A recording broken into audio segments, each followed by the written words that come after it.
Hey everyone, hope you're staying safe and healthy and staying cool. It feels like midsummer right now at the end of April.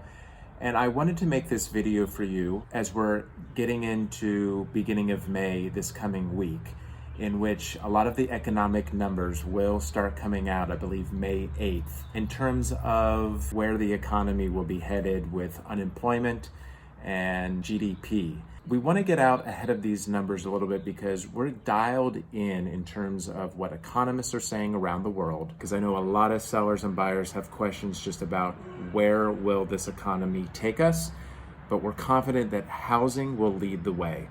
And at the end of the video, the last couple minutes, I do take a local look at just what is active, pending, and selling in the Los Angeles greater area in both condos and single family homes. So you can see what are sellers getting and how are buyers negotiating. So yeah, the big question, when is the economy going to recover? Well, that's a U, and a lot of economists are saying on a graph that our decline in a slightly elongated recovery with a steep recovery at the end is what's being predicted. Here, Reuters poll of 45 economists based in the US and Europe, this was taken April 15th through the 20th, 22 of the 45 are calling for that U-shaped. The Investor Dictionary says that a U-shape, this type of recovery involves the slow decline followed by slow incline back to its previous climax. The U.S. legal definition, a U-shaped recovery involves a gradual decline followed by a gradual rise back to its previous peak.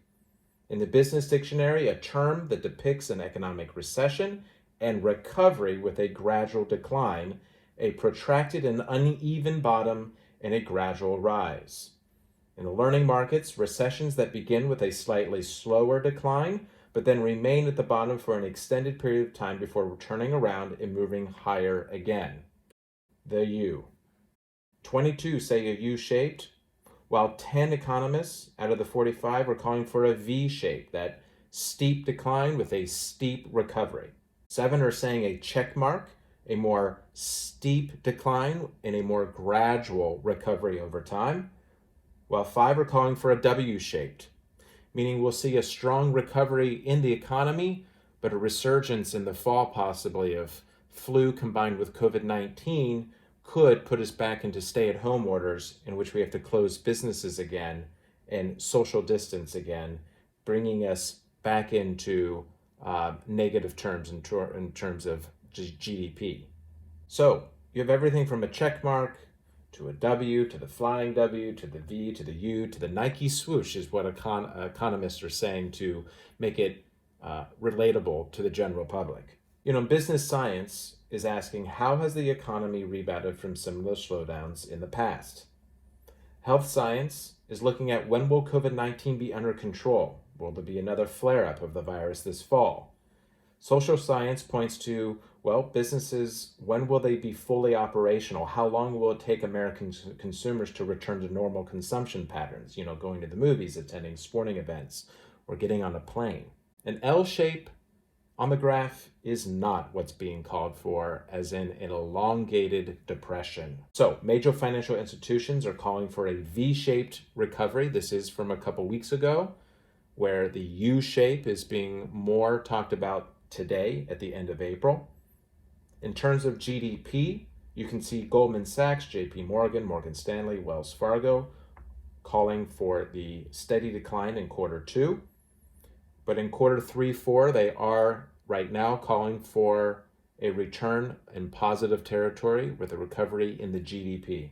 Harvard Business Review is quoted as saying, it's worth looking back at history to place the potential impact of COVID-19 empirically. In fact, V-shapes monopolize the empirical landscape of prior shocks, including epidemics such as SARS, H3N2, H2N2 in 1958, and the 1918 Spanish flu.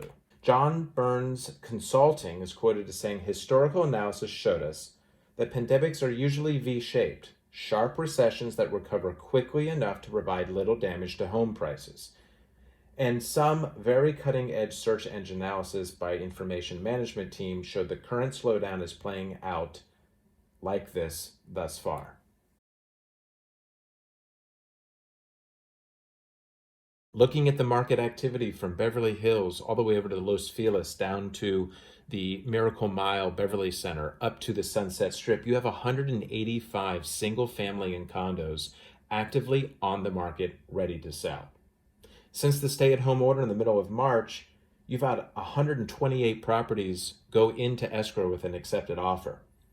56 people put their property on hold, which to me is a shadow inventory. Those people are ready to come back on the market with a click of a button in order to actively seek offers on their property, and are probably just holding out day by day in terms of where the safe at home order will continue and over time gradually be taken down.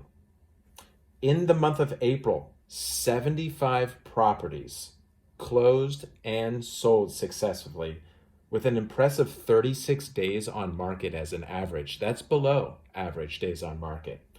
And we're seeing that 98% sales price to list price. Homes in April sold on average just 2% below list price. These are strong numbers. And we're seeing strong activity going into the spring traditional market, and we'll just see how the safe at home order plays out as we go into May.